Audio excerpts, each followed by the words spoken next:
This is our September 15th business meeting for the Milford Board of Education. If we could stand for the Pledge of Allegiance, please.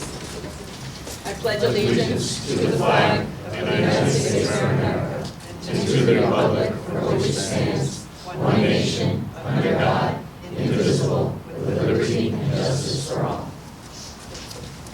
Thank you. Mrs. Griffin, please let the record show that Mr. DeRosa is attending remotely. He's on the speakerphone here. This is Mr. DeRosa. And also, we are not live tonight, but we are being recorded, and I want to thank Gabby Benoit and Casey Glennon and their teacher, Tom Dillon, from Foreign, the audio-visual class, right? So they're going to be recording us tonight for a future broadcast on public access television. So I'll turn the meeting over for student and staff recognition to Dr. Fieser.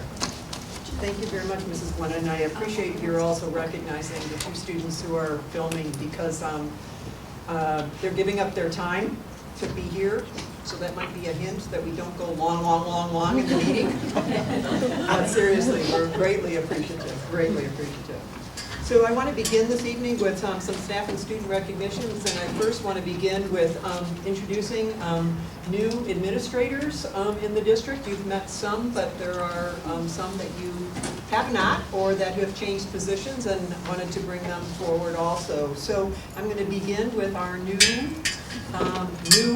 in the position, though not new to Milford, principal of West Shore Middle School, Paul Cabana. Paul?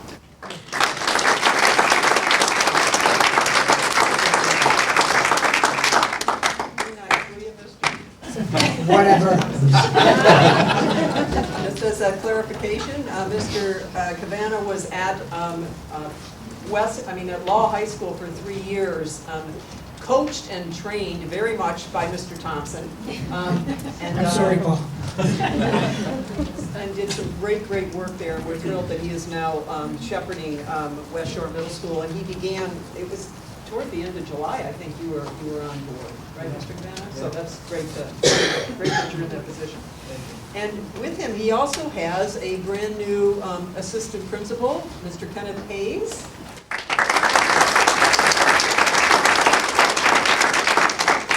Delighted, Ken came in from Bridgeport. He had worked in a number of schools in Bridgeport for much of his career.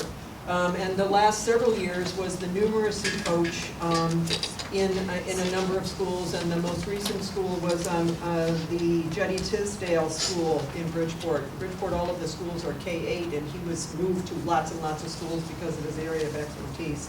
So we're really delighted to have him here. A third administrator who has not yet begun but has been appointed. He will be the new assistant principal at Law High School, is Josh Marco.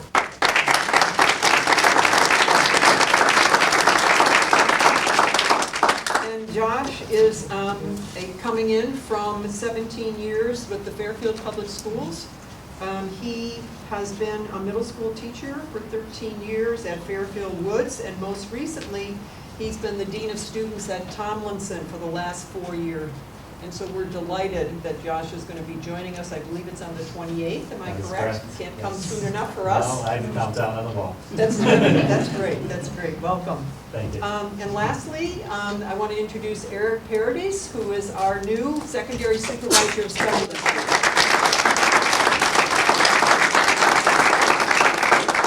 Eric comes in from Stratford, where he was the coordinator of special education for the past 4 years.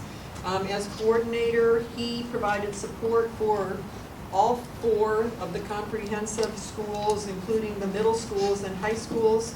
He was also responsible for the transition program, the medically fragile program, 2 ASD programs, and 2 behavioral programs.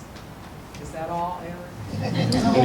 Well, but all kidding aside, we're delighted. He's been here since July 1. And working with primarily both high schools and the academy, and just doing really great work. So these are, 3 brand new administrators, and then Mr. Cabana in the role of principal. So just wanted to make sure that you had an opportunity to meet them. Thank you. You're welcome. And with that, we have one staff recognition this evening, and so I'd like to ask guidance counselor from Law High School, Michelle Ramos, if she would come up.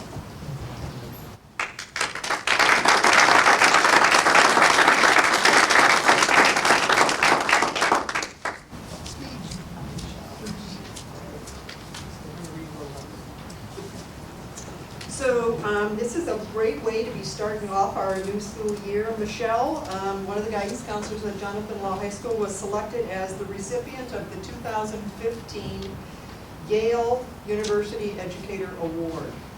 This award, sponsored by the Yale Office of Undergraduate Admissions, recognizes educators from around the world who inspire and support their students to perform at high levels and to achieve excellence.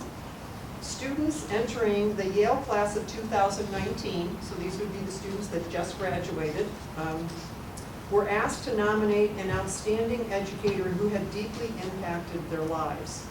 Mrs. Haramis was nominated for this award by a senior who just graduated from Law High School, Raven Grant. Raven was Mrs. Haramis' one of her counselees. Raven just began at Yale University as a freshman. When she was at Law High School, she was an outstanding student, needless to say, contributed significantly to Law High School and really made a mark while she was there. She was asked why she nominated Mrs. Haramis, and here's just some of what she had to say. She said, "In my essay, I wrote that Mrs. Haramis did everything a guidance counselor should do. She helped me with my schedule, wrote me a great recommendation letter, danced with me when I got my first college acceptance, among other things. For me, however, it was the emotional counseling that really made a difference. After the loss of Marin Sanchez, I was extremely upset and heartbroken. I struggled. Mrs. Haramis actually called me at home to check in on me. She even gave me her phone number to call if I needed anything. Just knowing I had someone to talk to made me feel better. I felt comfortable going to her to talk about how I felt, and she was always, always supportive. So Mrs. Haramis has really inspired me to support other people, and I really believe she is deserving of this award." That was Raven Grant's comments. The guidance and genuine caring that Michelle Haramis provided to Raven, we know she provides to all of her counselees and other students who may drop in, because I'm sure you have drop-ins. She's exceptional. She not only has left a lasting impression with Raven, but we know that she's impacted the lives of countless students at Law High School, and they were really fortunate. So we want to congratulate you on this award, and we also want to thank you for everything that you do. So I just want to give you the certificate, and then I would ask you to please go up.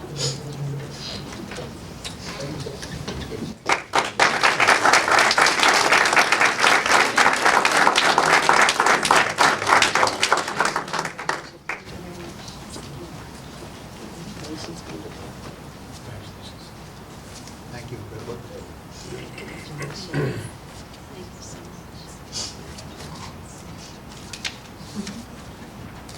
You have a proud daughter there, Mrs. Haramis. And husband, I'm sure. Thank you very much. Thank you. So that's very good. Okay, now we'll move on to student reports. So we have 4 new student representatives this year, and with a flip of the coin, Jonathan Law won the flip, and they actually wanted to go first. So we have Emily Carroll and David Patrick to give the report for Jonathan Law.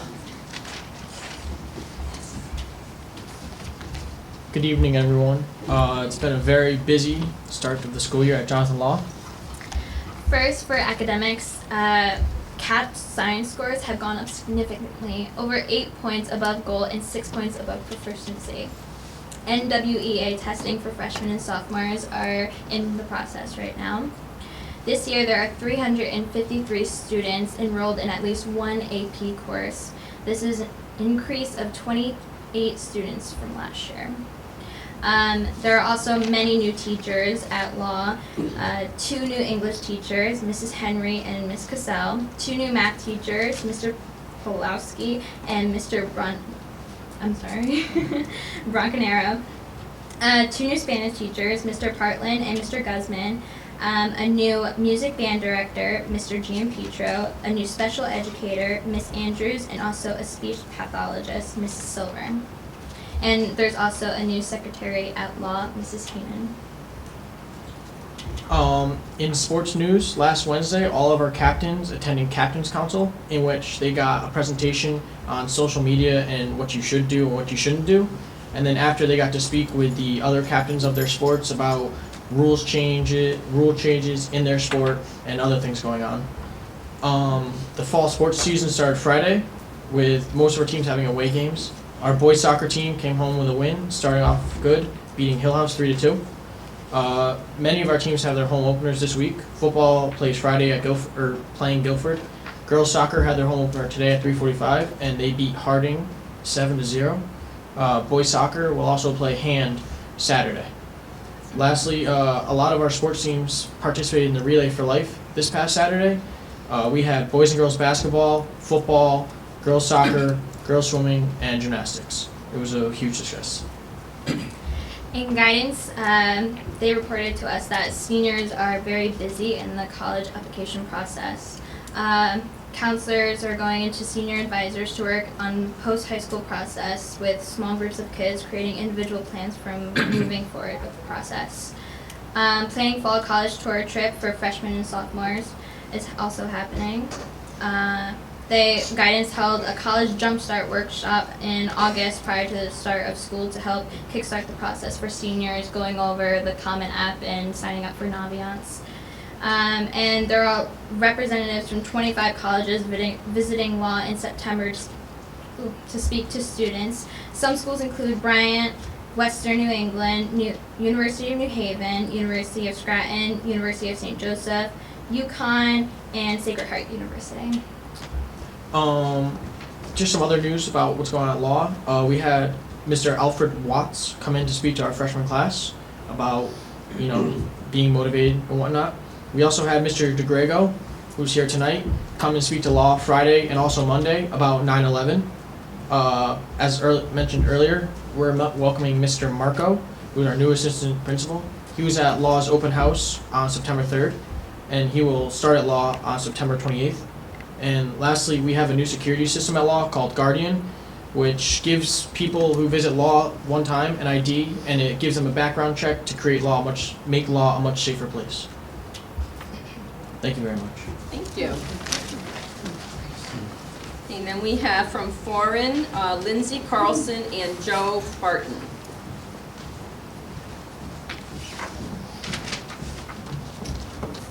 Hi, good afternoon. This is news from Guidance, from Foreign's Guidance Office. On September 3rd, Foreign held its open house. The event opened with a speech by Mr. Berkowitz, followed by a presentation from the Foreign Innovative Thinkers Club, where they elaborated on what the school has to offer. The night was a success. The school counselors are welcoming over 45 colleges to visit seniors over the next 2 months. The PSAT will be held on October 14th. All juniors are required to sit for the test, and the 10th graders are welcome to register for the test for $15. Senior postgraduate planning night will be Monday, September 21st at 6:30 in the auditorium. The school counselors will review the college application process, and guest speakers from local colleges will be presenting about their college admissions. Freshman Parent Night will be on Wednesday, September 30th, from 6:30 to 8:30 in the auditorium. 7th and 8th grade open house will be Thursday, October 1st, from 6:30 to 8:30 p.m. We invite all prospective families who are sending children to Foreign to attend to learn about our academic, athletic, and extracurricular offerings. And College Financial Aid Night will be on Wednesday, November 18th at 6:30 p.m. in the auditorium for all prospective college freshmen. Some events that are going on at Foreign, that have happened actually. On August 28th, 4 Foreign students were honored, and as well as 4 law students were honored at a pancake breakfast with Senator Chris Murphy, held at the Milford Senior Center for their contributions to the school community. The 4 Foreign students were Joe Bartone, Lindsay Carlson, Mark Duffy, and Ethan Hanna. On September 11th, Foreign High honored those who lost their lives in the 9/11 attack by participating in a sing-along of the national anthem led by Foreign's Advanced Vocal Ensemble at 1 o'clock in the afternoon. And Mr. Rayusi's advanced creative writing class received a $2,000 grant from the YMCA to publish a book. Their book will be a collaborative effort written by creative writing students, and we wish him and his students the best of luck. And sports. On September 11th, Foreign's varsity football team won against Brantford 38-0 for the first Foreign shutout since 2009. Quarterback Lance Vitale's first pass was for a 60-yard touchdown, and offensive lineman Andrew Avea ran the ball for an 88-yard touchdown. Congrats, Foreign football. Foreign boys soccer team won 4-0 over East Haven. Leandro George scored with a hat trick, along with Ryan Young scoring 1 for the team, and Captain Cedric Lingane had 2 assists. Foreign girls volleyball beat Laurelton 3-0, and Foreign girls soccer won 2-1 against Wilbur Cross. Natalie Henry and Cassie Zach scored the winning goals. Thank you. Thank you. So next week you guys will flip-flop, okay? Okay. All right, next month, I'm sorry, not next week, we're not going to be here next week. So, as usual, I guess you guys probably have some homework to do, it's the beginning of the year, so if you'd like to part now, you may. We're going to move on to public comment, so feel free to go home at this point. Moving on to public comment. Speakers may offer objective comments about school operations and programs. The board encourages speakers not to express personal complaints or defamatory comments about the Milford Board of Education personnel or any person associated with Milford Public Schools. Security issues and matters relating to negotiations and grievances will not be permitted. Consistent with the principles of the Federal Education Right to Privacy Act, discussion of students is prohibited absent parental waiver. We are not live tonight, as I mentioned earlier. We are being filmed for later broadcasts. So is there anybody who'd like to address the board this evening with public comment?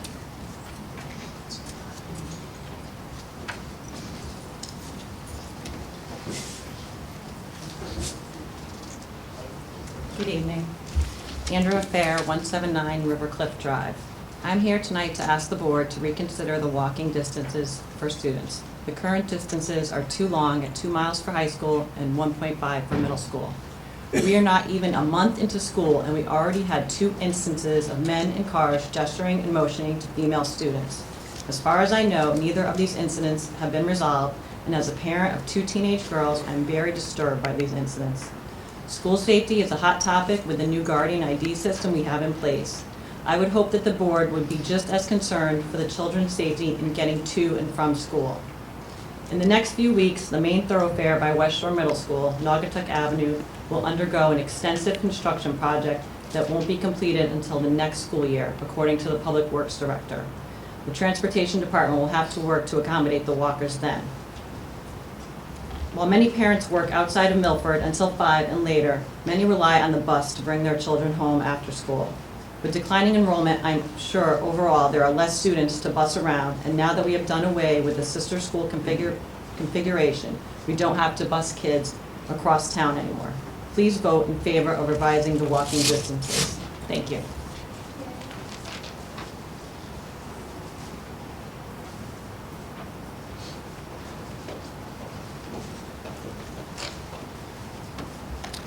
Good evening. My name is Susan Krasinski and I live at 60 Crescent Drive. I'd like to address 2 items. First, I'd like to talk about something I heard about last week at both of my children's open houses. My daughter attends West Shore, and 2 of her teachers mentioned that the students' writing and grammar skills were very lacking. They thought that grammar was not being taught at the same level it used to be in the elementary schools, and I heard similar sentiments when my son attended West Shore. However, this isn't just a Milford issue. My son is a student at Fairfield Prep, which draws students from over 40 towns in Connecticut and New York, and 3 of his teachers said the same thing at his open house last week. The students do not have a good grasp of grammar or sentence structure, and they are not able to write a decent paper. This concerns me. I think it's very important to be able to communicate effectively in writing, whether a student chooses to continue their education or takes a different path after high school. What has changed, and why aren't we placing the same emphasis on grammar and writing skills anymore? And my guess, and it's only a guess, is that the time and resources in the classroom are spent on subjects that the students are tested on and that the districts are rated on.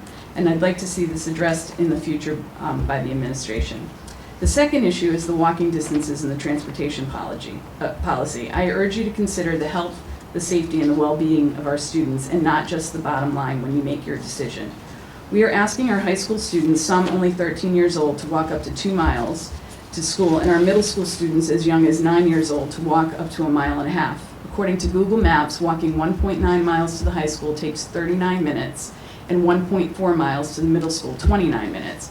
I've walked those distances, both to Jonathan Law and West Shore, and the time is accurate. It's accurate for an adult walking at a steady pace in nice weather, but those are not the conditions our children are walking in every day. They're walking in all types of weather, many days in the dark, before sunrise, in freezing cold temperatures, wind chills sometimes below 0 or in single digits, carrying heavy backpacks, sports equipment, musical instruments, navigating over mounds of snow and through sidewalks that were never shoveled. The BOE vision statement in part reads, in which students are prepared to achieve at their highest levels. I don't think a student who has just walked 30 to 40 minutes or more, arriving at school cold, wet, and tired, is prepared to learn, never mind to achieve at his or her highest level. Why are we expecting our children to do something that we ourselves would be outraged at if the same was expected of us by our employers? Many times we have been told that Milford is just following the state guidelines. These guidelines were put in place when there were fewer cars on the road, more stay-at-home parents, no cell phones, less distractions for both drivers and pedestrians. These are guidelines, not mandates. You can vote to revise them. You can choose to do better by our children and to help our students arrive at school prepared and ready to learn. Thank you.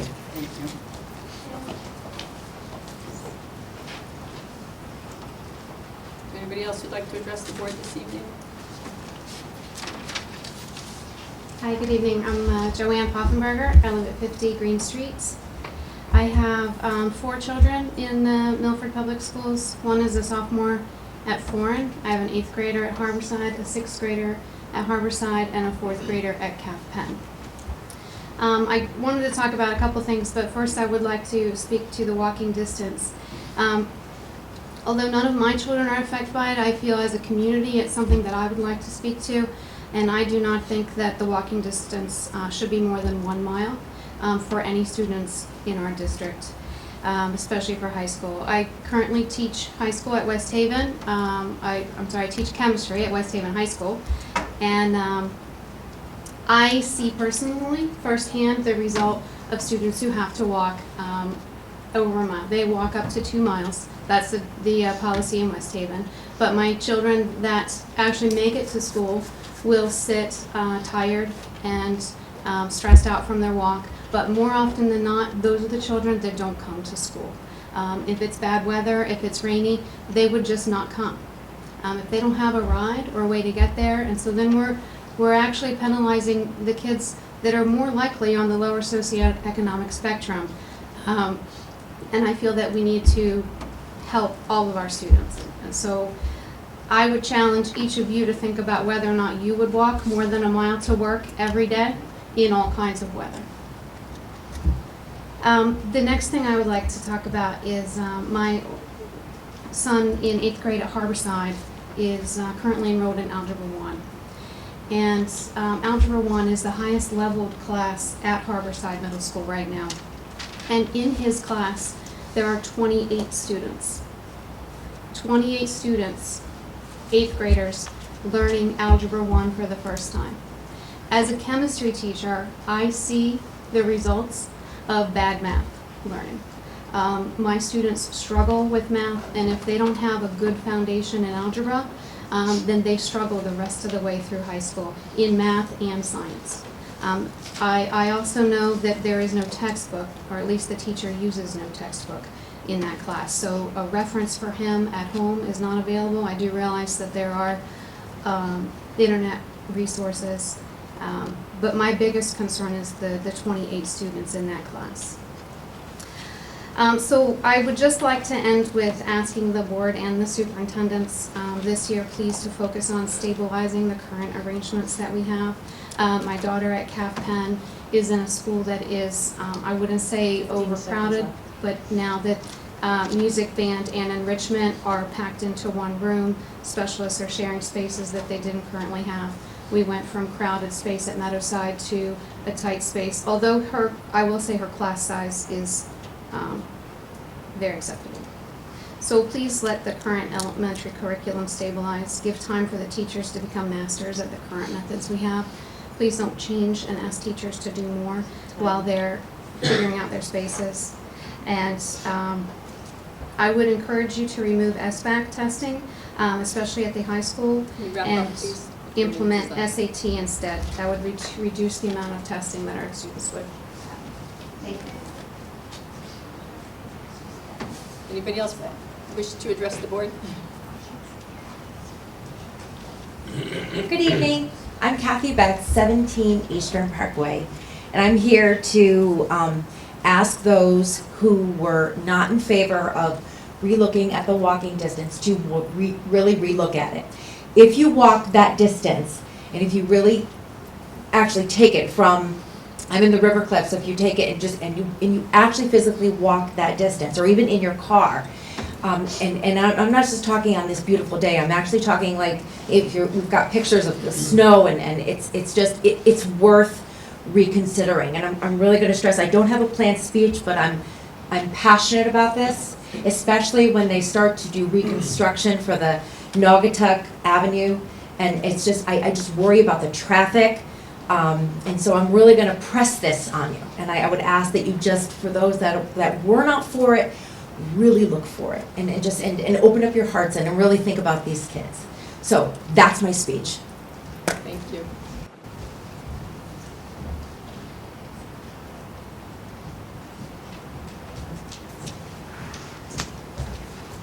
Hi, Susan Fair, 348 Pistonic Drive, Milford. Actually, I don't have a prepared speech either, but I just want to say thank you for re-examining the walking distance, because a couple of years ago, my junior at Jonathan Law spoke about several times when he's walked, because we live 1.9 miles short of the 2 miles limit, walked home from school several times, and how he almost was hit by the corner of Meadowside and Naugatuck. And then my youngest, who is a tenth short by the guidelines of the city of Milford, where he's not allowed to take the school bus. However, multiple children that live in our neighborhood that live closer to the program or to our school does get busing. So there's still a bus in the neighborhood. And what I see is that there's no consistency in the transportation. And I would like to see something. And I know that money was spent on a safety expert, and all those recommendations actually I don't see have come through. Instead, I see children, specific children, have been eliminated from busing. So I wish that you all consider this policy change. Thank you.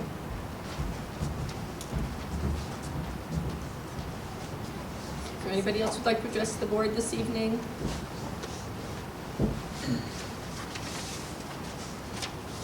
Okay, seeing none, we'll move on to the chair's report.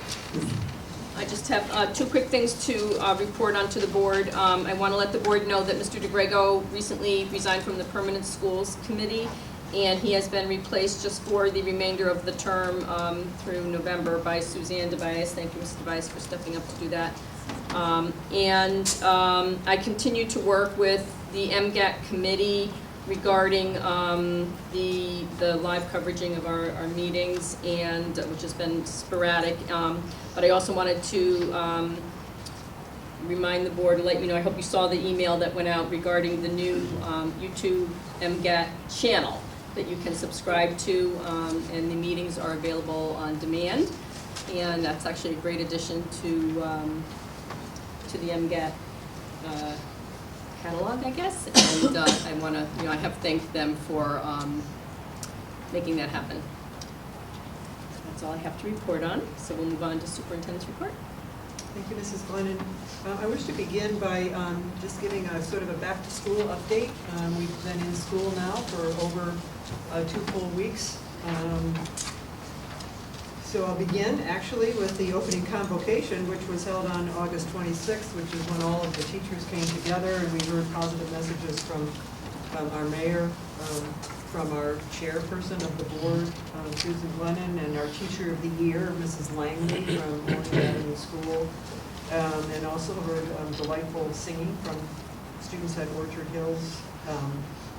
I offered some remarks myself, particularly giving thanks to countless individuals who helped enable the reconfiguration to actually occur and redistricting, and for us to be able to open school on time and in very good shape. When I reported to the board on August 24th, it was the night before the kindergarten orientation, and the grades 1 through 5 meet and greet. At that point, so that was August 24th, 7 of the 8 elementary schools had only been open for 2 weeks, and Meadowside had only been opened a week earlier to teachers. What was accomplished in each of those buildings in the 2 weeks, and in Meadowside in 1 week, by principals, teachers, custodians, and maintenance workers was nothing short of miraculous as far as getting the schools ready. And I should also mention the IT people who went above and beyond. The kindergarten orientations, they included the bus ride for children and parents, so that they would not be so nervous the first day of getting on the bus. And the feedback that we received was that the orientation was hugely successful. In fact, the principals talked the other day about how they would like to figure out if maybe it could still be held at the beginning of the year, because particularly for the little kids, they could remember from 2 days earlier. Hard to remember from June when you're 5 years old. So, but anyways, it was very successful, as was the meet and greet. When we opened on the 27th, we opened with 6,128 students.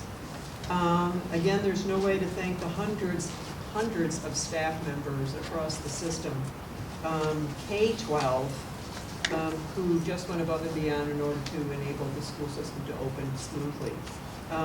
When we talk about those who study organizations and speak about every aspect of an organization needing to work in sync, I really believe that what we witnessed this summer was an example of that, actually going back to last spring. The only downside was the heat for the first 5 days of school. And because most of our schools, almost all our schools, have no air conditioning, it was pretty tough in all of the classrooms, and particularly any school that had second floors. It was really, really beastly. I had a student, a high school student, email me and said, "Can we please get air conditioning in all of the schools?"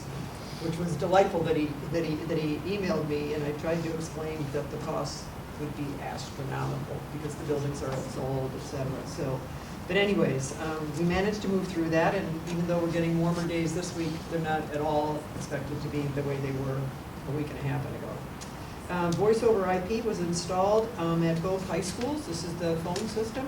So there were some glitches, to be honest with you.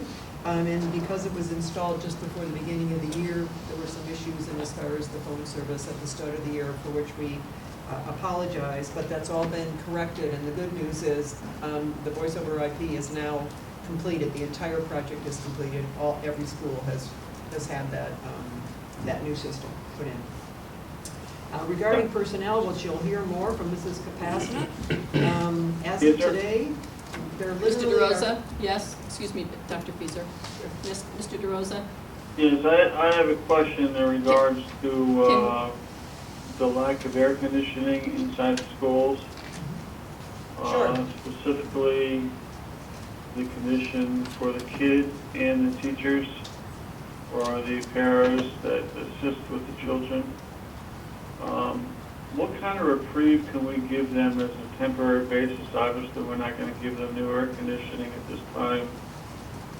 But what kind of reprieve can we give them for portable fans inside the lunchrooms or the multi-purpose rooms, instead is the place where when they leave the classroom, they have to go there and have lunch. I know a couple instances where around Milford, some people actually brought in their own fans. It helped out a little bit, but I'd rather see that it comes from the administration itself, not from the people that are actually doing the work. But there's some comment you can make on that? I think Mr. Riccitelli is going to comment, Mr. DeRosa. Yeah. Thank you. Thank you, Mr. DeRosa. There are many fans in many of the classrooms and in many of the different rooms in the schools.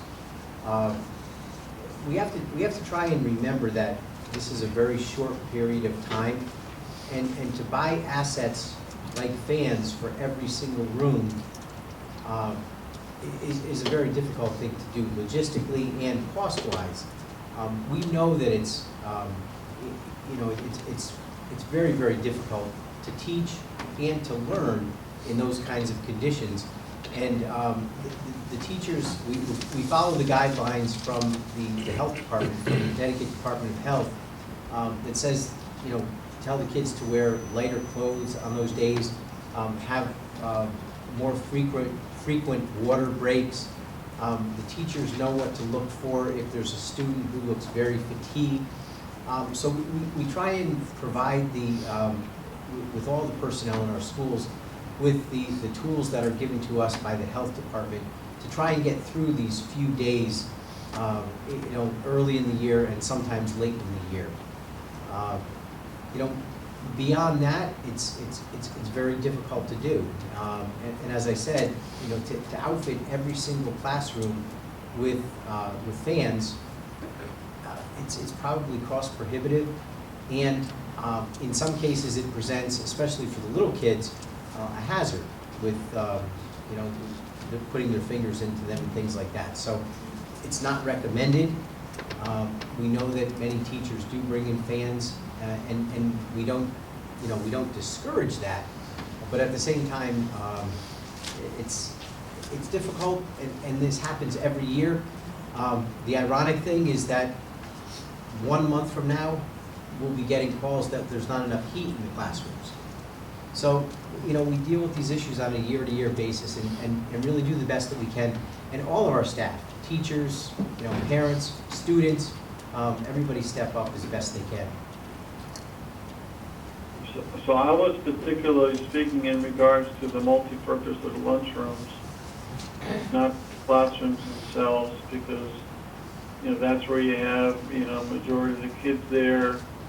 There's a lot of kids there at one time. The hot air goes up, the talking, the cooking goes on, and so forth, and it gets kind of difficult. And even if those temporary fans that could be used. Yeah, and I believe that many of the schools do have those. I can't speak with 100% certainty that all of them do, but I believe that they do. We can look further into that to see if it's necessary in those multi-purpose rooms. Could you please? Sure. Okay, thank you. Okay, I'm sorry for the interruption, Dr. Beazer. That's all right. So just regarding personnel, we just wanted to let you know that there are only 2 positions as we speak that are not filled in the school system. They happen to be 2 elementary special education positions that opened up, one by a very late resignation just before school began, and the other by a retirement that we really recently received. But we're really pleased that we're in the position that we're in, that the classes do have teachers in every other capacity. A few words about transportation. Because of the elementary reconfiguration, there was significant change in transportation routes, etc. I can say to you that for the most part, the busing has gone smoothly. There were a handful of runs at the start of the year that needed to be adjusted.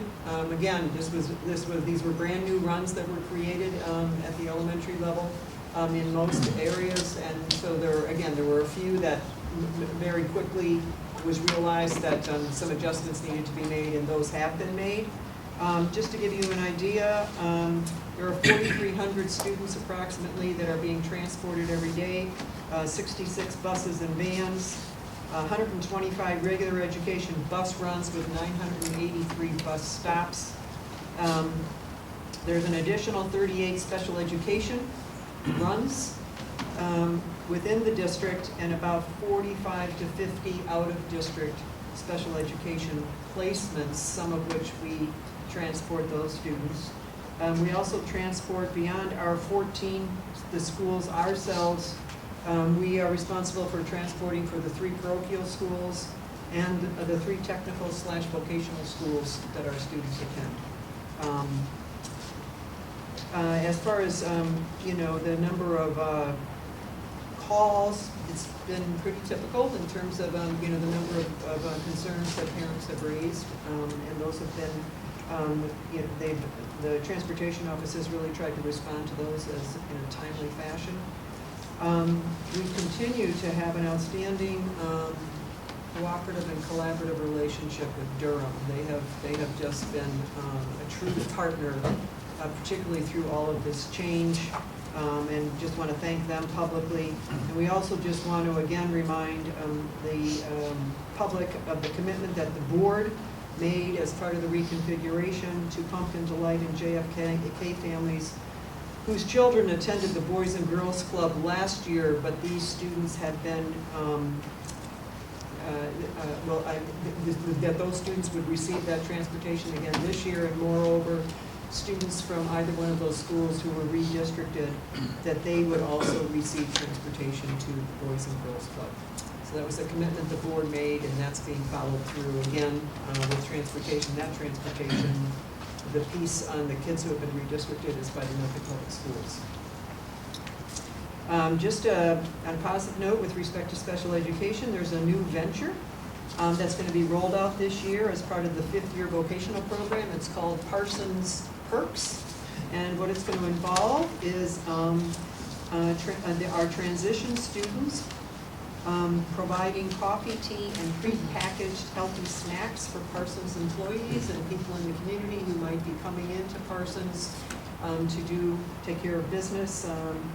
The students, this is not free, they will be selling these, but the students will learn valuable skills regarding how to operate a small business and interact with the public. It'll be really good for our kids who are in this program. Some changes, other changes in the instructional program, I'm not going to share a whole lot, but you're going to hear about the departmentalization in math, science, and social studies that's going to occur this year.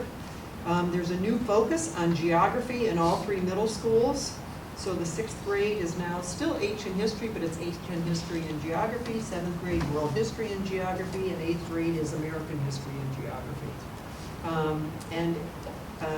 We are very excited that a new AP course is being offered at the high school, both high schools this year, AP Human Geography. And I believe there are 100 students in each school. AP Human. Yes. 100 students in each school. In each school, yes. Have enrolled in that new AP class, which is pretty exciting.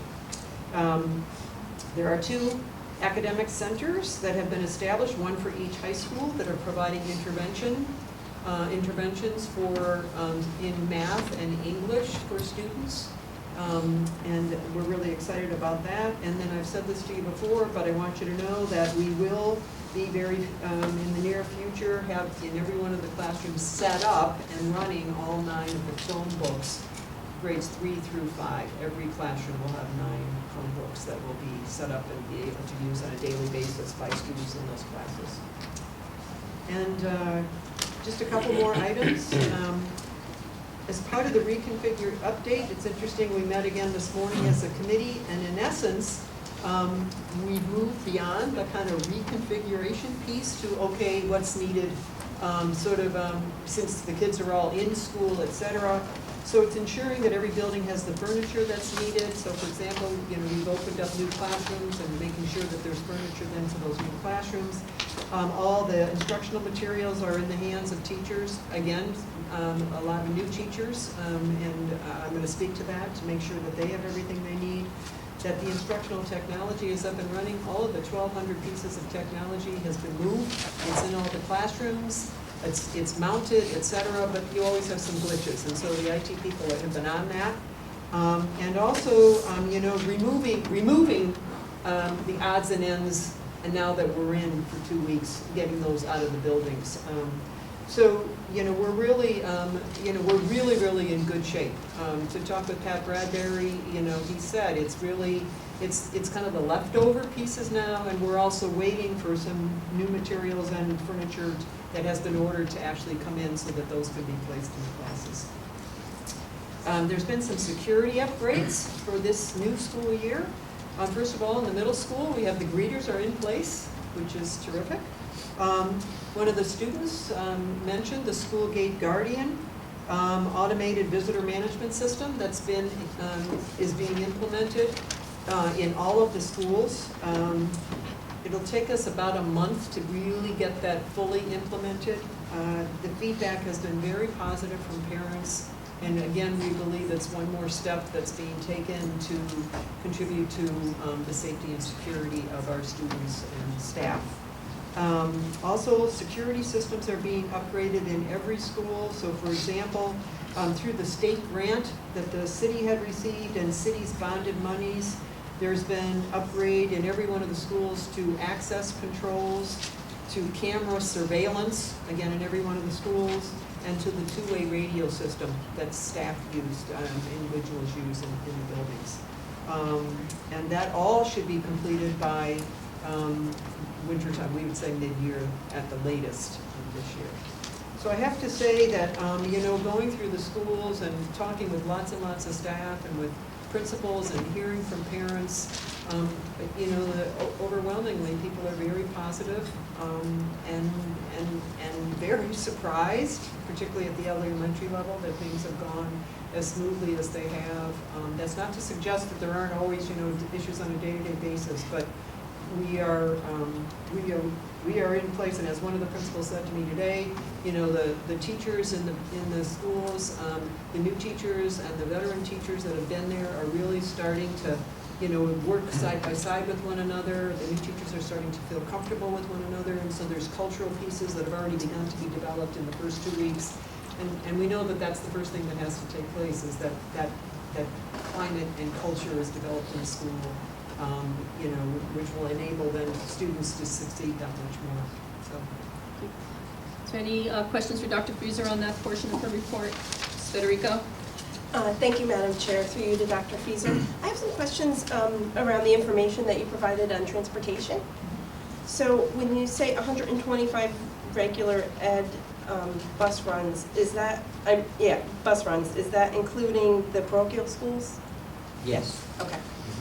And is there any way to get a sense of how much the transportation costs may have changed as a result of reconfiguration? Can we compare the number of elementary bus runs, or? Well, we reduced the budget in anticipation of what we thought would take place as a result of reconfiguration and redistricting. Part of the presentation that we'll be giving in October will include those financial pieces.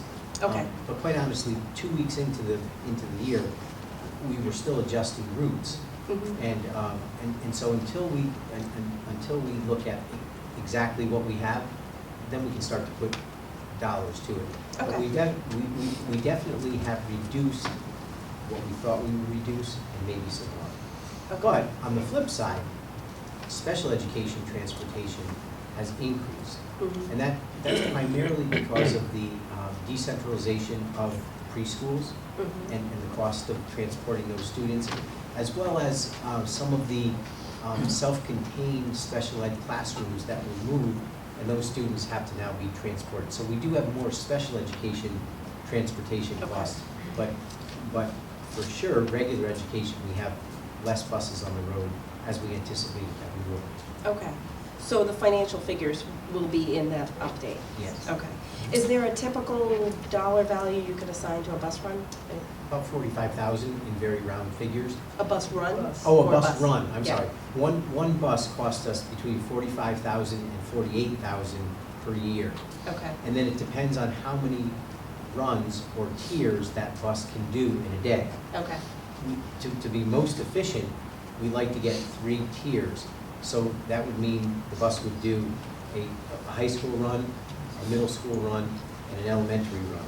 Okay. It's not always possible because of where the buses are coming to, but that's the most efficient. And so Okay.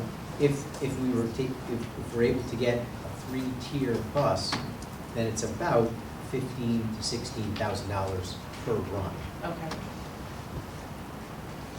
If we can only get 2 tiers, obviously then it's about, we'll do the math, it's about 23 and change. Yep. And there are some buses very few. But the VOAG bus is only one tier, so that's a $48,000 cost. Okay, okay, all right.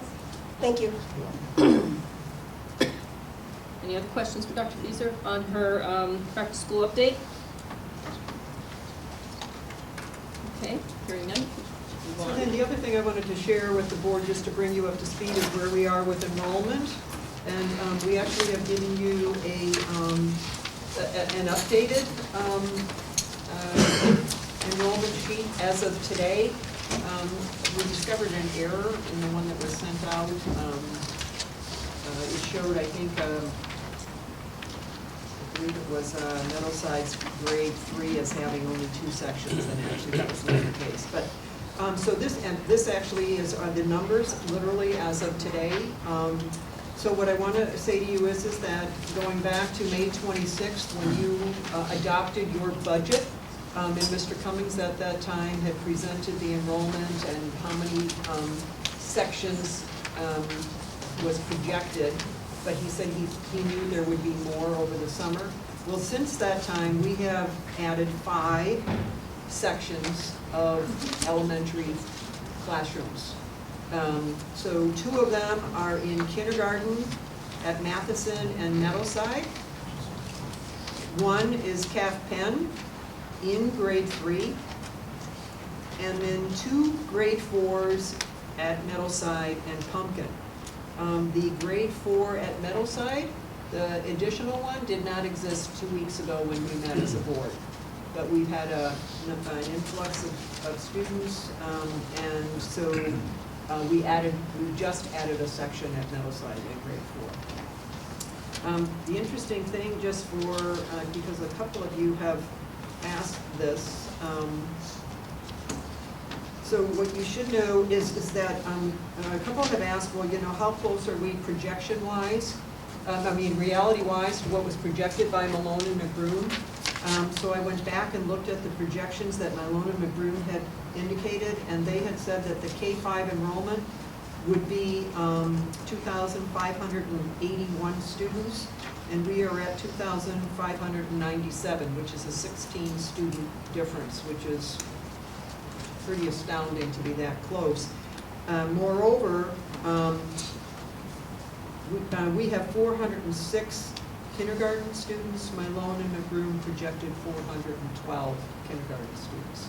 So just very, very close at their projections, which was good to see. So I don't know if anybody has any questions about the enrollment. I mean, the middle school and the high school is also here. Middle school 42 and high school in 1906. You start to see that the enrollments are starting to decline in the middle school and even in the high school, as that, you know, that the students who have been in the elementary for the last several years start to move up through the school system. Questions for Dr. Fieser? Mr. Whiskeyman. Just in general, as you look at these numbers and project forward the next couple of years, it has been mentioned that some concern about the sustainability of the programs as the numbers drop. You may reach some point at which that may become a concern. Perhaps at a future session, you might speak to that kind of a projection and whether or not there may be programs at risk because of declining enrollments as a bubble comes through. There may be perhaps some adjustments that we could possibly make to ameliorate any issues that might come from that as a bubble of declining enrollment comes through, and perhaps followed by an increase. We just have to take a look at the total numbers, and because a wave of students coming through, and right now I think it's in the middle school that the low enrollments are coming through, and over the next couple of years it'll be into the high school. So we may want to take a close look at that, make sure that we're on top of that and able to respond accordingly. It's something certainly that we're mindful of.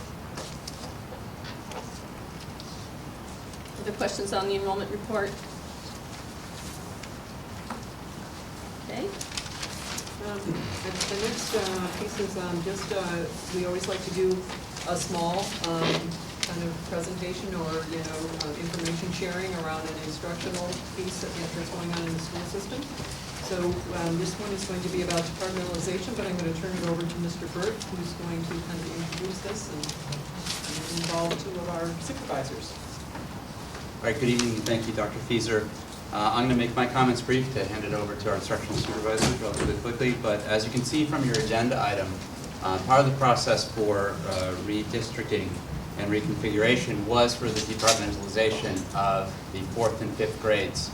And essentially what it is that in 4th and 5th grades, we now have dedicated time specifically for science and social studies, whereas before that those times may have been incorporated into other activities, into ELA or math.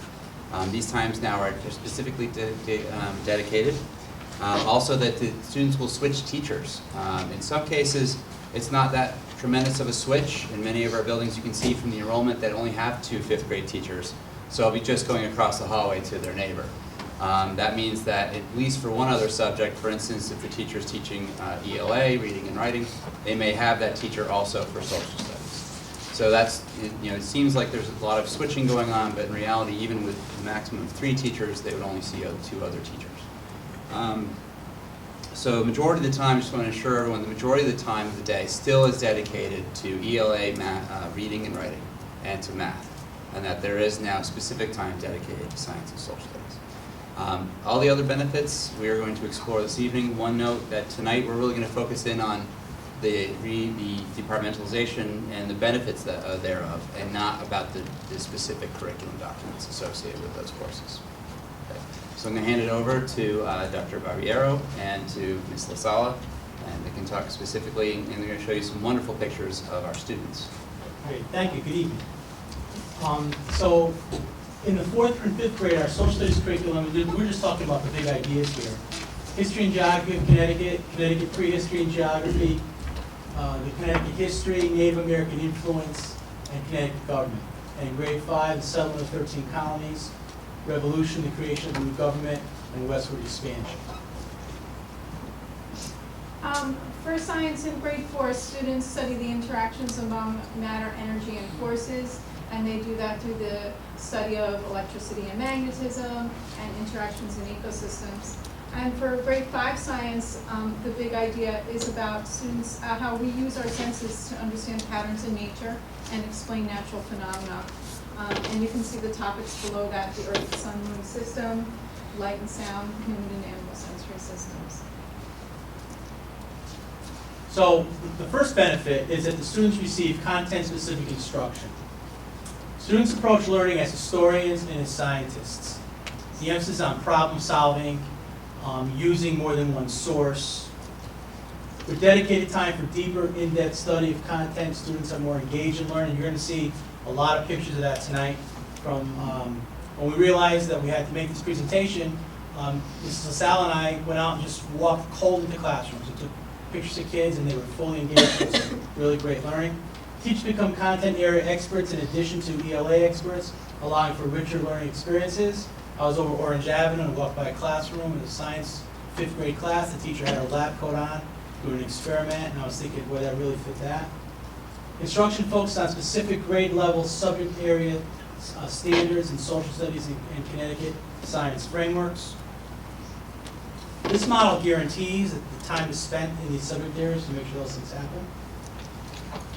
Here is a 4th grade class at Kennedy School, and you see they're using multiple sources. That's an atlas, a individual map, and the globe, and they're plotting out distance on there. And here students are engaged in an inquiry investigation. You can see they're given the opportunity to ask questions, make hypotheses, and collect data as they do an investigation in science.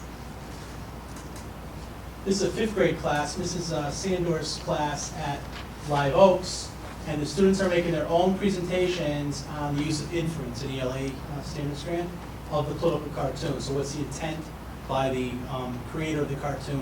What are they inferring? And so the students are sharing their interpretation of the inference in those cartoons. I love this. They're doing elevation here, and this is in Kennedy School, and you can see they're using multiple sources. But the key piece here is the elevated map that shows elevation, and they're looking at it eye level. That's really cool. It's a lot of fun.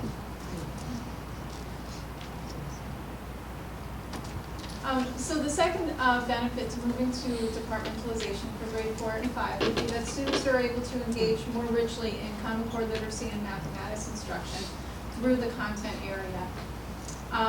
The Common Core has a much greater emphasis on informational text than our previous standards, and what a better place to get informational text from but through science and social studies.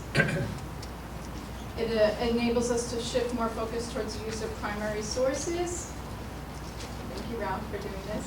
And also, another big focus in Common Core literacy standards is a focus on evidence-based explanations and argument writing. Again, science and social studies provide a perfect context for working on these skills. And also an emphasis on accountable talk, where students are asked to speak and listen as they discuss their ideas about content. And last but not least, it also gives a place for students to apply their mathematical thinking and reasoning skills as they engage in real-world investigations. There is a reason for the math that we learn, we use it in real-world contexts. This is in Mrs. Anastasia's class in 4th grade. And so you see the emphasis here is on informational text, but it's using more than one source to complete the task. And so it's not just looking up in an atlas and finding out the answer, it's comparing, here they're comparing elevation of the Appalachian Mountains and the Rocky Mountains. And again, going to the idea of evidence-based explanations and argument writing being an emphasis for our learning in schools. In this case, with grade 4 and 5 science, now that we have dedicated time, students are able to keep science notebooks. This is a picture of a student's interactive science notebook. That student, it's hard to read, but he's working on collecting evidence to develop an explanation on why a cork pops off of a champagne bottle after doing some investigations. And actually, that's a little up close of what was in his science notebook. He has a little drawing to model the system, and he's this is a place for him to do some processing around it before he writes his evidence-based explanation. And this is a dark picture, so I'm sorry. But here, again, another example of students here are collecting data, but they're also using a calculator to analyze that data mathematically. And like I said before, the science gives a really nice context for applying math skills. So the third benefit is that students are better prepared for their transition to middle school. Instruction in the content areas occurs during specific dedicated blocks of time. Students have to learn time management, work their way through a schedule of time. Students benefit from grade level team of teachers. In this model, every teacher knows every student because they see every student throughout the day. Students are exposed to a differentiated schedule. Students are exposed to multiple teaching styles. Here, again, it's collaborative work. Students are engaged with the atlases, the globes, and the individual laminated maps to complete tasks. And for the science, for the departmentalization, we purchased some informational science readers. They're leveled science readers.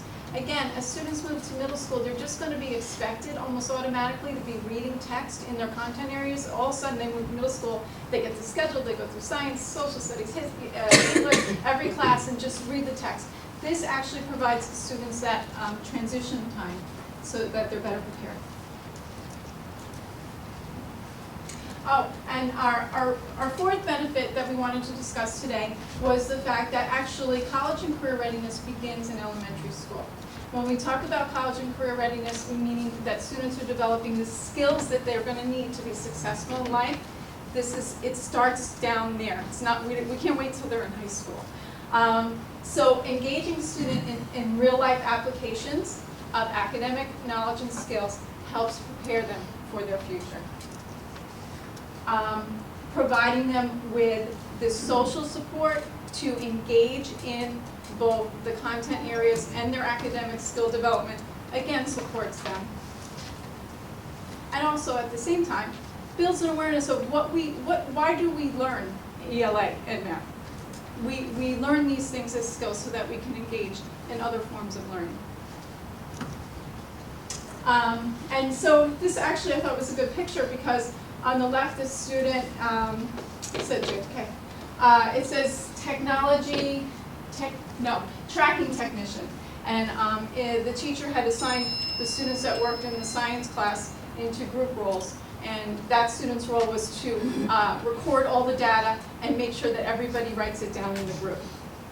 And then on the right, the teacher had them engage in a problem-solving activity and just getting ready to work together as a group during scientific investigations. Again, building those social skills and academic and social skills. And here you see they're collecting information from the atlases.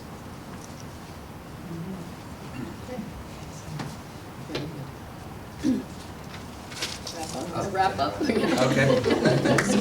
So, thank you, nice job. I'll wrap it up that way. So you can see what we tried to do is really talk about some of the benefits available, and I'll just reemphasize some of the key points.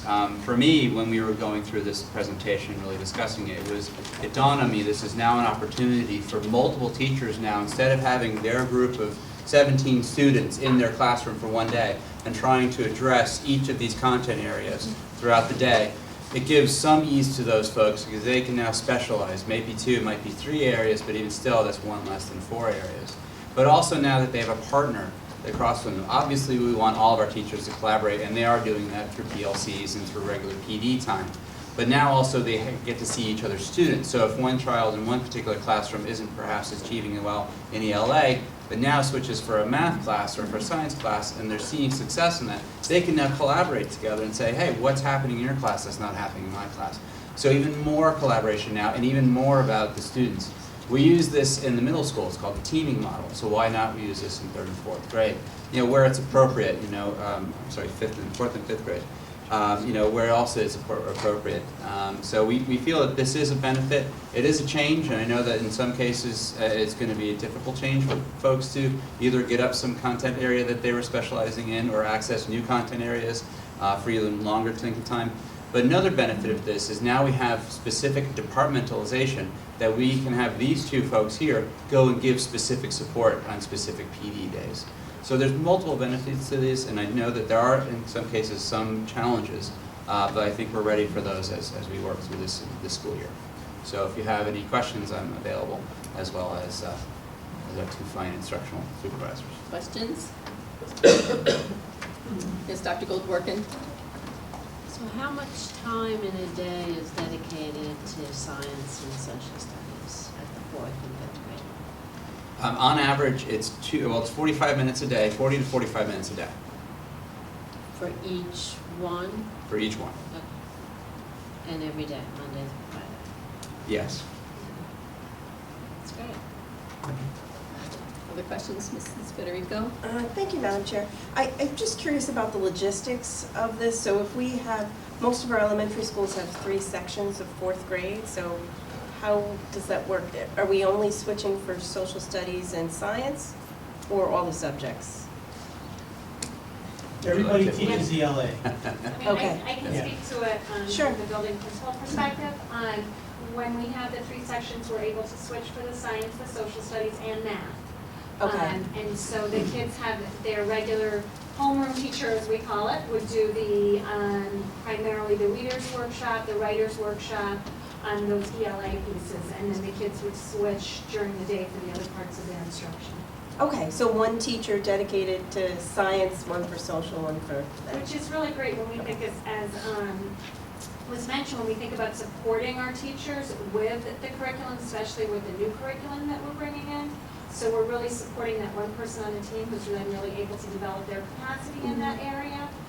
So with some of our new social studies materials, rather than having to pull all of our teachers and work with all of our teachers across all of the grade levels, we're really able to focus and be very strategic, not only in the professional development that we give, but then the support that we're giving as they're going back into the classroom and working with students. Okay, and then we're keeping fourth grade students with fourth grade teachers, correct? Yes, There's no- yeah. Okay. Primarily, the model is, you know, if we have 2 sections, we're switching just for science and social studies. And if we have 3 sections, we're able to switch for the math, the science, and the social studies. Okay, all right, thank you. I do want to add to build on what Gail said too.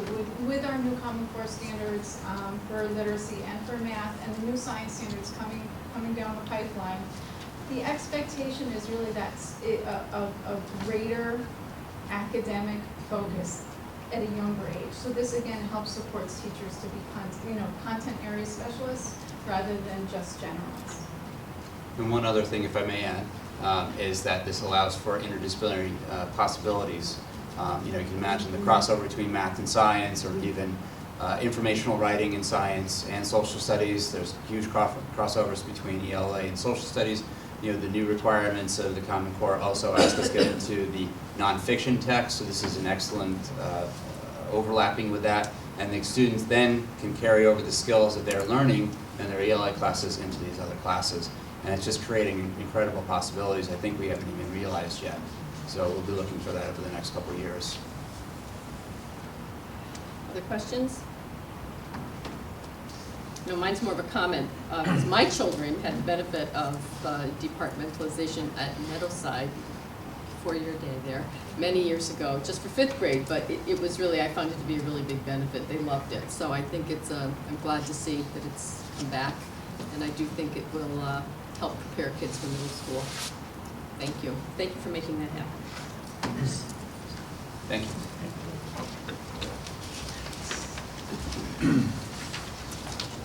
The next item on the agenda are a first reading of the proposed 2016-17 budget priorities and assumptions, which is pretty astounding that we are in school for 2.5 weeks and we're bringing forth the budget assumptions and priorities for next year's budget. But we thought that it was important to bring them forward to you earlier. And part of the reason for that is that, quite honestly, we sat down and looked at the calendar, and we know that we are bringing forth the budget to the Board of Ed a week and 2 days after we return from the winter holidays. So we come back on Monday, and the following week we present the budget to you. So sort of backing it up, we're already beginning the budget process ourselves. So this is the first reading on these, and the priorities, as I indicated to you in the agenda form, the priorities are really more global kinds of statements. They don't necessarily have figures in them. Some of them are a little more philosophical.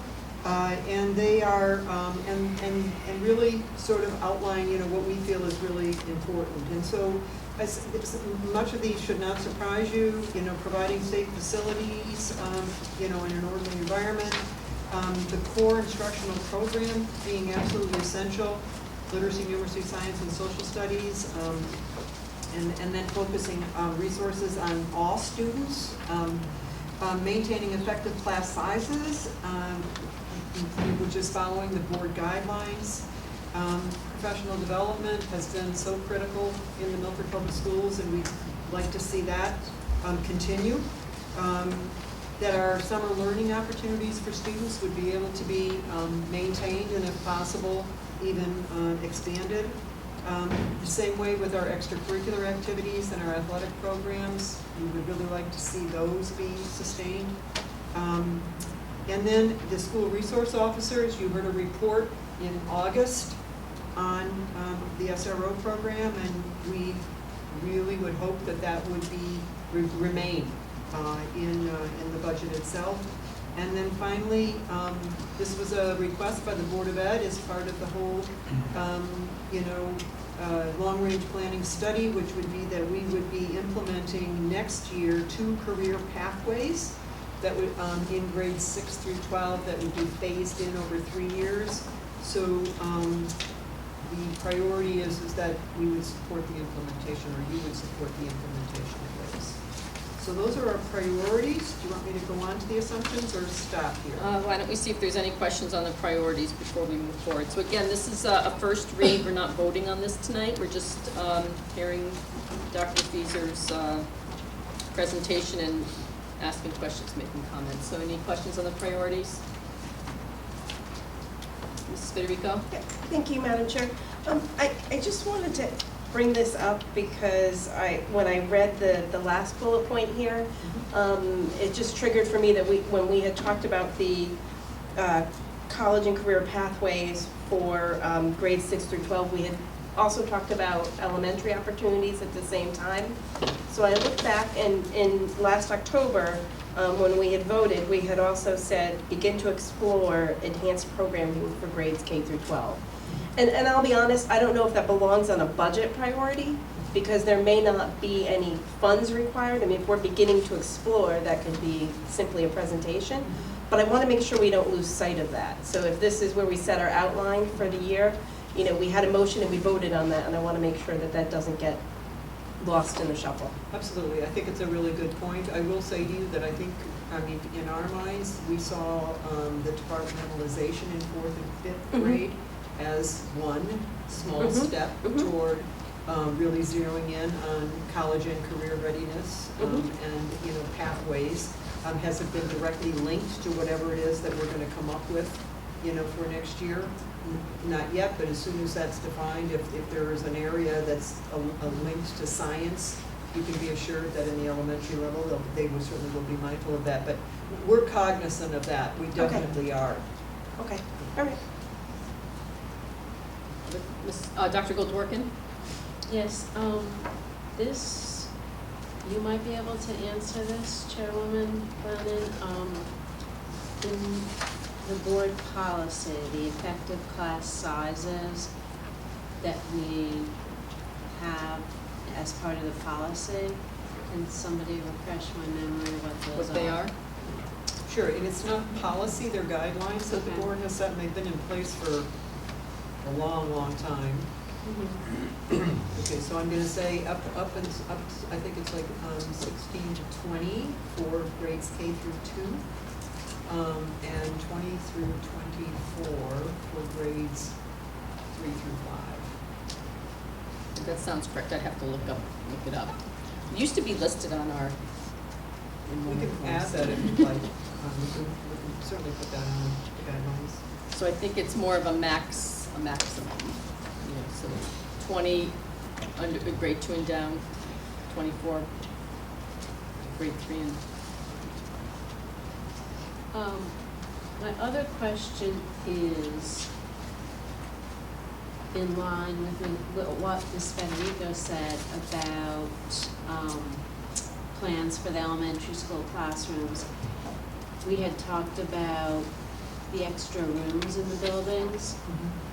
So now that we know how many rooms are being used for classrooms, I think we, as the board, might like to know how many empty rooms there are, what plans there are for those empty rooms in terms of, we talked about having a dedicated science room, an extra computer lab room, you know, what we're going to plan on doing in terms We of certainly space. can, we can provide you that. To be honest with you, there's very few, because remember, we also have added at least 14 or 15 additional classroom teachers since a year ago. So that's 15 classrooms that immediately were, that are being used as classrooms that were not 1 year ago. So Okay. we can certainly do that, you know, and, you know, we really tried to stay with the two the computer labs and, you know, music classrooms, et cetera. There's been, you know, there are some buildings where, quite honestly, it's a squeeze, you know. So but we'll provide that information to you. Yeah, just in terms of the whole priority of the board for equity Mhm. across the district. You know, if in one building, things are getting combined in one room and another building has empty classrooms. I think that's important for us to know, and also just in terms of future designs of perhaps a dedicated science room, the dedicated band room, you know, what types of things we're thinking about. It's a good question. Maybe it's both in terms of what is occurring now as well as looking to the future. Yeah. So we'll get that information to you. Okay. Other questions on the priorities?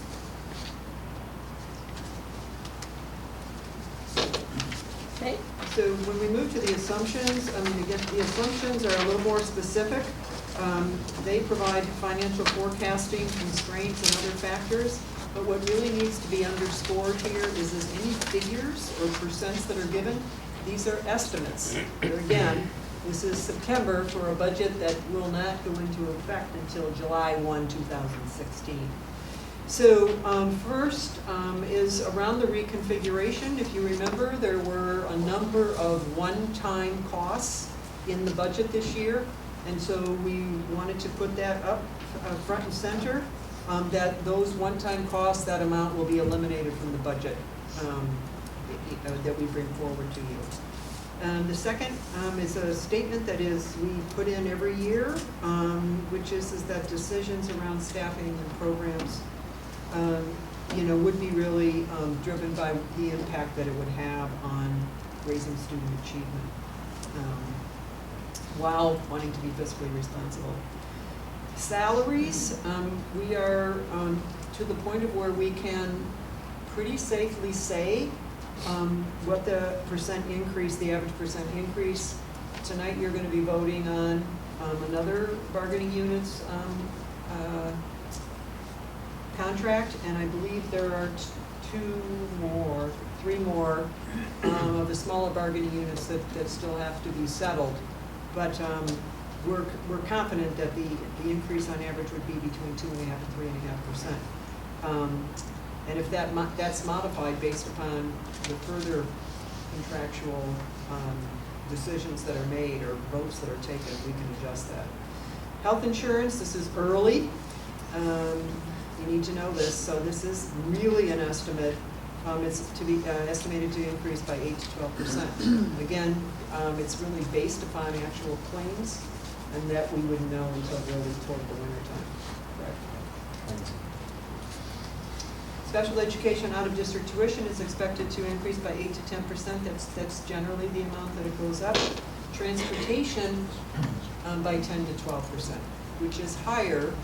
And part of that is due to the amount of transportation, as Mr. Riccitelli talked with you about earlier, which is that there's been an increase in transportation this year because of the decentralization of preschool programs. And also because of the placement of some of our self-contained classrooms. The base contract for Durham, we already know, will increase by 3%. That's right in the contract. If the walking distance of students to schools is reduced, we need to say right up front the cost of transportation will rise, and depending upon how much it is reduced, it could rise significantly. Natural gas and electricity costs, you all know this, are continuing to rise. I know that gasoline for our automobiles is declining. That happens to be oil. The cost of heating oil is down, but people need to understand that only 3 of our 14 schools have dual fuel capacity.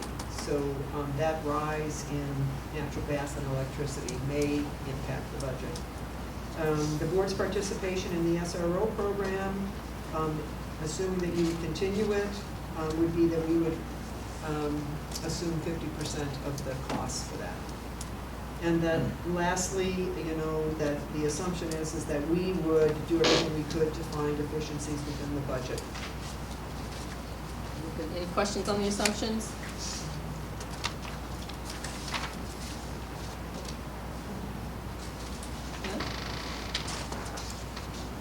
Okay. this will be on the agenda then for next month, correct. And the next, and actually last report under the superintendent's report is personnel. Mrs. Capasna?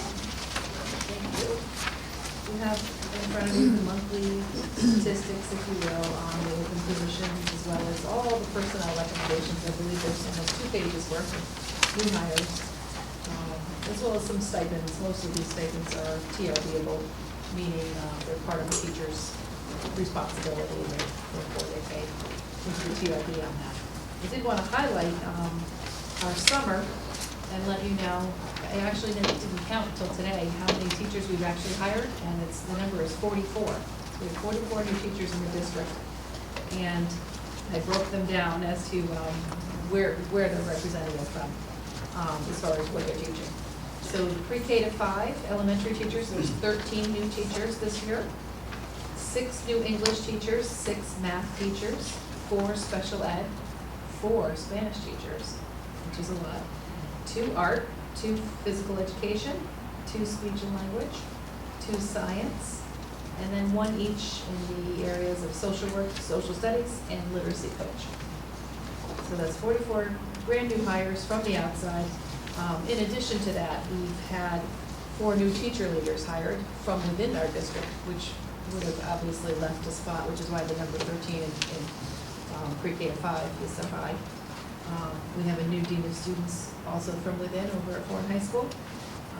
3 remedial reading and literacy coach positions also filled from within, so that created some movement, and that's why some of those numbers are a little bit higher than you would have imagined. We also have 8 new administrators in the district, 4 from the outside and 4 from within, many whom you have met tonight. I also wanted to touch on our retirements and resignations. We have had 10 retirements this year, but that includes retirements from earlier in the year. So last October, November, occasionally people do retire mid-year. There were 4 people who retired mid-year, and then 6 retirees at the end of, the normal retirement time of 6/30/2015. Resignations, again, including mid-year resignations, and these are for teachers only, I should have stated. We've had 32 resignations. 8 of those were mid-year, so things happen. Spouses get relocated out of our state, et cetera. And then 24, again, typical 6/30 resignations, mostly for new jobs, new opportunities, a lot of relocation out of town or attaining positions closer to home. That's all I have today. Any questions for Mrs. Pasna? Mr. Whiskeyman? Just as, at this time of the year, just as a general thought, would you refresh my memory on the total employment of the district? There's a number, 1,000 something, that says how many employees we have in the district. Don't necessarily need it broken down by, Total, yes, let's but see. if you happen to, I would say about 1,290, somewhere in that range. I mean, it fluctuates a lot. yeah, I understand, based but on that gives us a seasonal help good and sense substitutes, of yeah. just how big this operation is. Approximately 1,200, I would say, estimate. Okay, thank you. You're welcome. Other questions? Mrs. Federico?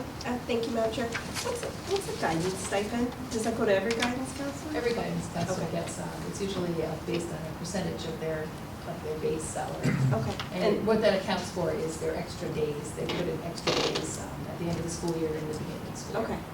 And a psychologist stipend, does that also go to every psychologist? Yes. Okay. All right, thank you. Other questions?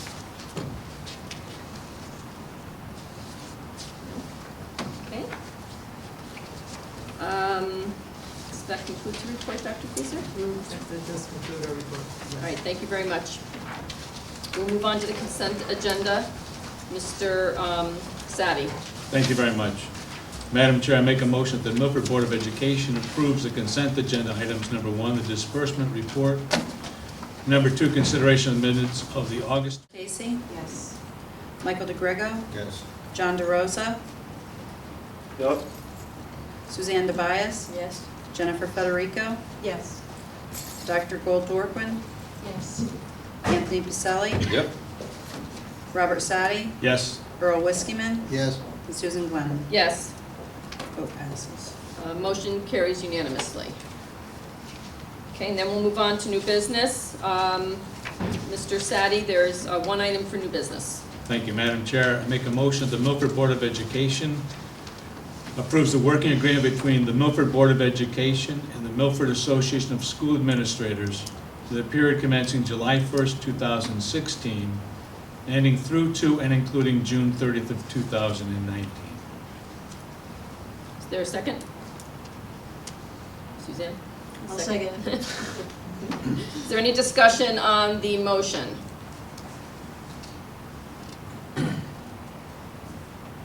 Okay, seeing none, roll call? Claire Casey, Yes. Michael DeGrego, Yes. John DeRosa, Abstain. Suzanne DeBias, Yes. Jennifer Federico, Yes. Dr. Goldworkin, Yes. Anthony Pacelli, Yes. Robert Sadi, Yes. Earl Whiskeyman, Yes. Susan Glennon. Yes. Okay. Motion. 9-1. Motion carries unanimously. Because the abstaining is not really a vote. Okay. All right, we move on to board comment. Is there any board comment this evening? Yes, Mr. Yes, DeGrego? I have one. As was mentioned by David from Law High School today, tonight, I went to Law High School for the 9/11 ceremony. I stayed the entire day talking to the many history classes in the auditorium. I explained what my experiences were as a rescue worker down in 9/11 and what I had to endure. And it was very rewarding for me and the students as well. At 1 o'clock in the afternoon, we all lined the hallway and sang the national anthem. And because I wasn't able to speak to all the students, I was again asked to come back today, 7:30, and I stayed till 8, period, 2 p.m. I shared with them, if I may, Madam Chair, this is the City of New York World Trade Center emergency card that was issued to me by the Mayor's Office of Emergency Management. It has a number that's assigned. If you would look up the reference number, it'll come to my name. And everyone that worked at the site had to have this around their neck for security or you were arrested. And we toiled for hours and hours, and I tried to, as vividly as I can, reiterate to the students exactly what happened on that day, stuff that won't be in history books. And Mr. Thompson's staff at that school was very cooperative and very happy to have me there. And I was happy to be there too. Thank you, Madam Chair. You're welcome. You're welcome. I'm glad you're able to do that. Thank you very much. Any other comment, board comment? Yes, Mrs. Federico? Thank you, Madam Chair. On August 25th, I attended the Meadowside School meet and greet, and I just have to say that if I hadn't heard from Dr. Fieser what a last-minute rush it was to get that school together, I never would have known.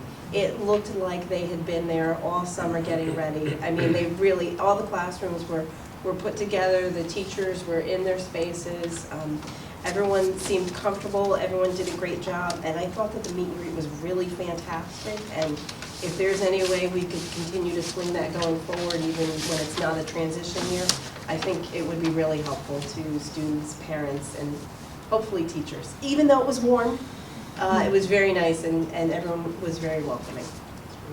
Thank you. I've actually had some conversation with Dr. Fieser about trying to find a way that we can thank the extraordinary efforts of the personnel that made the beginning of school happen so smoothly after such a transition. So I'm going to probably start by just sending along a letter to them and thank them, and on behalf of the board, and I'll share that with you. But it was phenomenal. I mean, I just think it was phenomenal what the staff was able to do. So I just thank you for everything that was done to make the schools open without a glitch. It was a collective effort, and it was astounding. Yeah. It's one of the principals. I thought that one of the best descriptions was Carrie Karamas, who the day before the kindergarten orientation, her gymnasium still had furniture in it. Now that's where all the parents gathered. So she just said, oh my gosh, she was just beside herself. And then she walked back down a couple of hours later, and there were her custodians. Everything had been cleared out of the gym, but it looked like an absolute disaster because it had been filled all summer long. There they were, up on the ceiling, cleaning parts of the ceiling, cleaning the blinds on the windows, washing down the entire floor, moving in furniture, etc. And she said she could not believe what she was seeing. And she said the next morning, all of the parents who came in, nobody had a clue. That 24 hours earlier, the place was an absolute disaster, that huge room was, you know. But that's what, I mean, That's that's our just staff. one example That's of what they just do. people just, and the teachers, you know, the teachers, oh my gosh, what they did in 2 weeks or middle side a week. Yeah, so thank you, really. Yeah, really fantastic. So, Any other comments? Any comment, John? Okay, I'll take that as a no. Seeing no others, I'll take a motion to adjourn.